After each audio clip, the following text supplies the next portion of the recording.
I made these and I dropped one down there.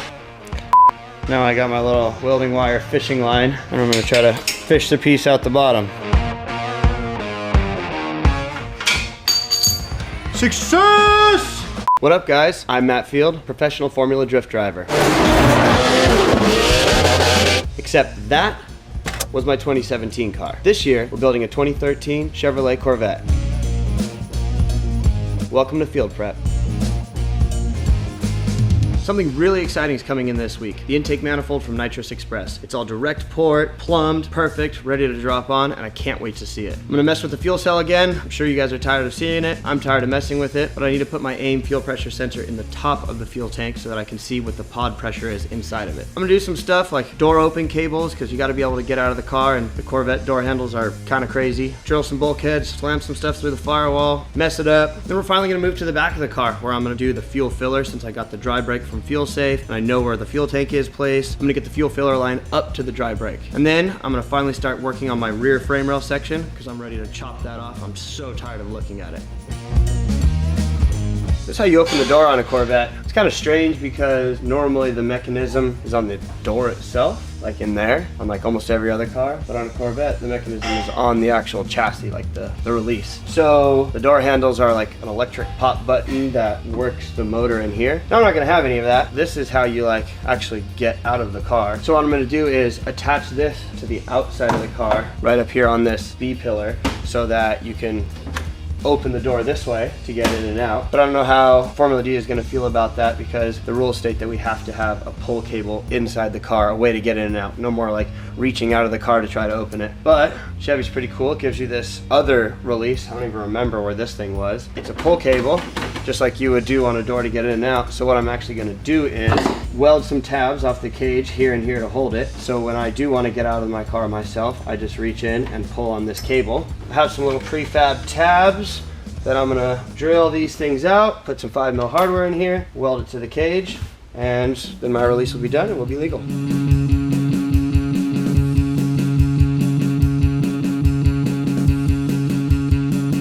Needed to round out that tab a little bit so that it sits on the door bar properly. So we should be good. Fit them up in the car, drill out the pieces, tack them on.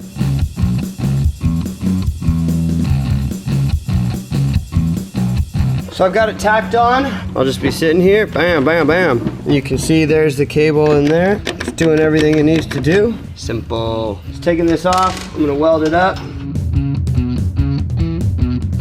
Something simple, but efficient, still takes so much time. I have to drill and tap for a fuel pressure sensor because we're putting a fuel pressure sensor to see what the two fuel pumps are doing inside the tank. Some other tweaks and trims and messing around with the fuel cell, so just might as well take it out and do it now. This is where the two fuel pumps feed into, and then this is where the 10 PSI relief valve is inside. I'm gonna have to take this apart, so I'll show you guys some more, but I basically need to figure out where that pressure sensor is going to go because I wanna see what's going on inside here. So this is an AIM 0 to 150 PSI pressure sensor. You can see it's super small, compact. This is actually gonna go to our dash, which is gonna data log the fuel pressure back here. Up at the front of the regulator, the Holly is going to data log what's going on and what's actually going on going into the engine. It needs to know that, this needs to know this.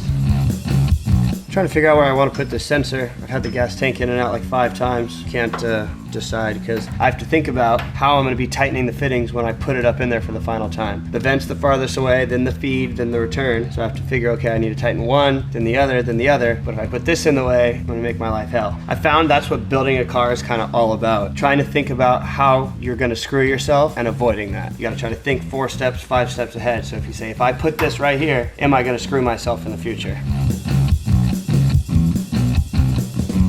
You can see that there's a lot going on. This is the vent, this is the feed, this is the return, fuel pump wiring, and then the fill. And I think if I sneak it around back right here, and it'll fit, I'll still be able to tighten the fittings through this little hole in the chassis right here. 1, 2, 3, and this will be able to stay out of the way. I think I got it. Just gotta pull it apart and see, make sure that's within the perimeter of that pressure pod. Forgot there's nuts on the inside. Need a wrench.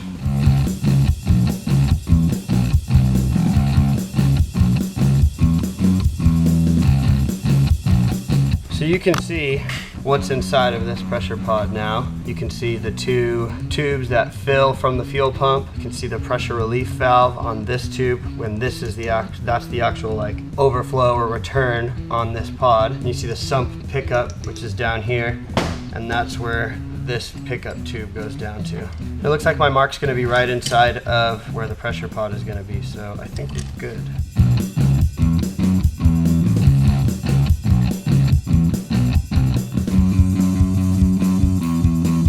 So I got the fuel cell top plate all done. You can see I got my pressure sensor in. I changed this out for a -10 pickup. I had to trim this down a little bit too for the fuel filler to be the right height. And then other than that, it's ready to go back in. Got the pumps and the tank, these fancy fittings from Waterman to go back in there. I'm gonna go ahead and put this back on shortly, hook up the fuel lines to it, and then the fuel cell is done. Hopefully this will be the last time that it comes apart for a year.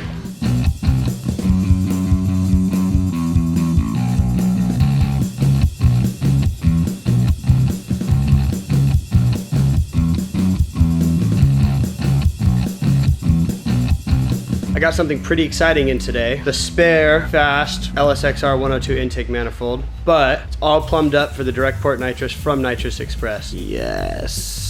So we chose to go direct port this year because it's just that much more consistent. You know that each and every cylinder is getting the same amount of nitrous, and Nitrous Express does a great job of plumbing this. I was thinking about trying to do it myself, and then when I looked at their website and saw how nice they do all of this, I'm like, yeah, mine's never gonna come out that nice. Might as well let the pros do it. So these are their 2 nitrous solenoids because we're doing a dry setup. So you notice that each one of these fogger jets has only nitrous in because we're adding fuel with the fuel injectors. And this is their purge. So this purge setup allows you to get the nitrous all the way up to the solenoid so that you know there's no air in the system, and we'll run this purge out the hood or out back or whatever. Trying to figure out where to have the nitrous line come through the firewall. So I have my bulkhead fitting, trying to figure out what I want to do. I know Nitrous Express really likes you to use the Y. I kind of initially thought that I was going to use a T fitting on the firewall, like behind the intake manifold, and then have 2 single lines run up here and here. But now that I got the Y and I see how it's all laid out, it looks actually really good. Since all my bulkheads in the firewall for any kind of fluid or anything is right here, thinking about right here and then running it up on top of these and then sneak it right in there. I think that'd give me the most room. I just welded the bulkhead in like I had all the other fittings. So now everything going through the firewall is coming through right there. You can see where I just welded that. I'm gonna put the bulkhead back in, and then at least the front side of the nitrous bulkhead stuff will be done. I just got these battery lead bulkheads. Since the battery is in the back underneath the car, we have to find a way to get it into the car to power the PDMs, power the ECU, power the starter, the alternator, all of that stuff. So the battery's gonna come from the back there through the rear firewall with one of these, come inside the car, then to get through the front firewall. Got another one. I'm gonna mount it right here. So that makes the lead coming from the battery post to the starter and to the alternator as short as possible. I decided to go with the bolt-in style versus like the screw together style. Because on the S14, I had a couple of issues with the battery post, like turning when you tighten it, or the backing screw backing out a little bit. And every time if you have a freshly painted firewall or something, you go to tighten down on the rear bulkhead nut thing, you're gonna scratch something regardless. So this is just a simple 2-bolt style, goes right through there. Got to drill a 1-inch hole with a hole saw and then bolt it in. Go ahead and do it.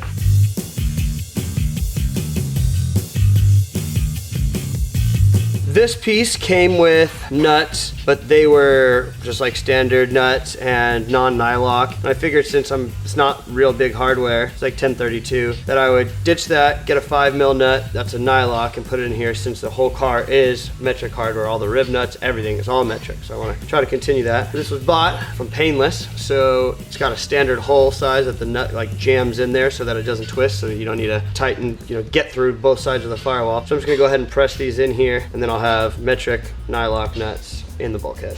Maybe I hit with hammer first. Perfect.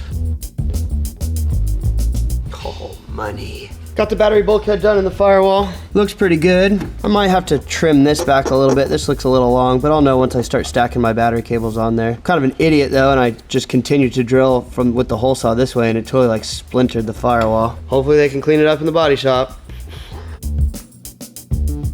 I have something pretty cool and interesting here that I just purchased. This is a CarTech battery isolator. You know, normal battery isolators are those big on-off kill switch that you have that Formula D makes us mount it up in the right side cowl, by the hood, fender hood area, whatever. And they're always just big and clunky and battery cables running to it and obnoxious, and was thinking there has to be a better way. There's a better way, a much more expensive way, but definitely better. So this is a solid state battery isolator, and you basically run this in between the negative post on the battery and your ground on your frame rail. So instead of going right to the frame rail, you come to this. And what this does is it actually cuts the negative battery cable instead of cutting the positive like most people do with the battery switches. So this allows you to depower the whole car, so none of the car has power, and it has a place for your battery negative, battery positive, and then your ECU or your ignition. This will kill your ECU power, which will shut everything off, and then it also disconnects your ground from your battery. So it's completely done. Got your kill outside, your on-off inside. I got this from Pegasus. Awesome that they have it in stock because this is a UK brand. It's all FIA approved, so it's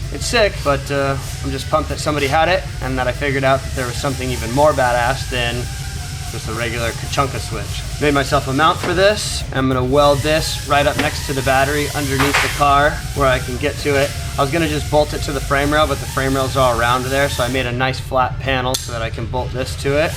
Weld that to the car.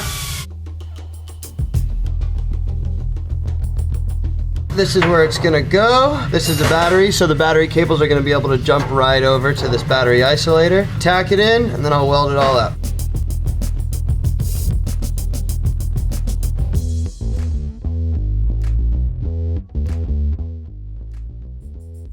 We have the dry brake placed with the plate and all that stuff. It's good to go in the quarter panel. I'm gonna go ahead and make this portion of it. That side already goes, it connects about right there. So I'm gonna make this portion, fit in whatever straight we can possibly fit, and then we're gonna coupler it right in the middle. So I'm gonna go ahead and start getting my bends together, weld some stuff, and start building it.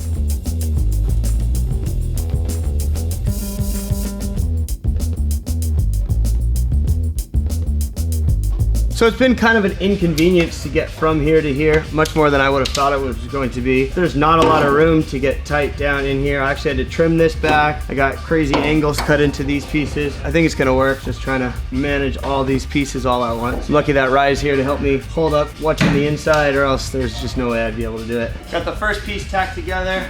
You can see that's a crazy shape. I'm trying to not pie cut things. I just hate doing this. I hate doing pie cuts, but it's so tight up in there, it has to drop down and up and everything. So you can see what we got going on. It's a bit of a mess.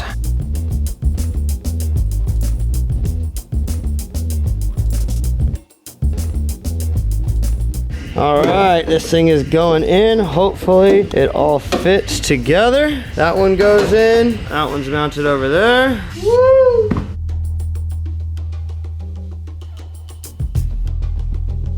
I have this piece of box tube, 3x6. I need to get it to fit in here. There's no use in having all this back here, especially in a drift car. We want as much crush room as possible. And the rule book states that as long as it's behind the rearmost suspension mounting point, which is right here at the subframe, you can chop that off. Probably gonna be cutting it somewhere in here, but I won't know until my panels and everything show up from HGK, because that kind of wraps around and mounts right at the end of the frame rail. So I just need to get this fit, get ready for that stuff, so that when it does show up, I can drop this in, basically be good to go. I'm just gonna clean it up, grind the edges a little bit, get it to slide in, and then I guess wait for the carbon Kevlar bits to show up.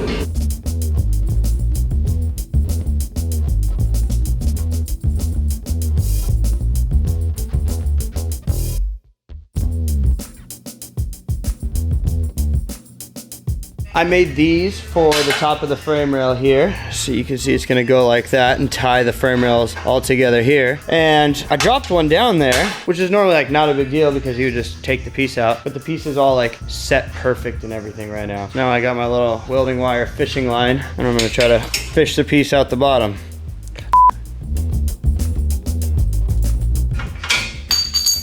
Success! All right, I'm gonna try not to do that again. All right, I'll go ahead and tack these in.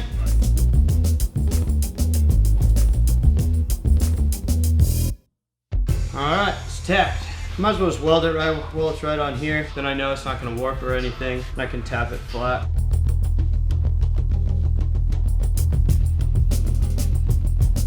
still sitting flat. Now the box tube has a stop when I go to get it in there. There's no point in leaving it in now though. I might as well just take it out because I'm gonna have to figure out fitting everything else. Well, I guess I could leave it in. I don't even know. I just want the carbon fiber pieces already. The car is gonna end up getting cut about right here, and my plan for it is that I'm gonna cut it flush here. I'm gonna get a piece of metal. I'm gonna get it like laser cut or something with the holes in it. 4 holes basically for a bash bar, and that plate's gonna go around this frame rail, but also come into here so that it ties this frame rail further into this box tube as well. Since it is a bash bar, it's going to take a hit, so I'd like to try to spread the load across it as much as possible, and that plate that's also going to have the nuts and everything welded in it where the bash bar bolts coming into here is going to really help that. You have no idea. I can't wait to cut the back of this car off. I hate it. It looks like some stuff straight off of a train track. Like, that's the same material that they build train tracks out of, I'm pretty sure.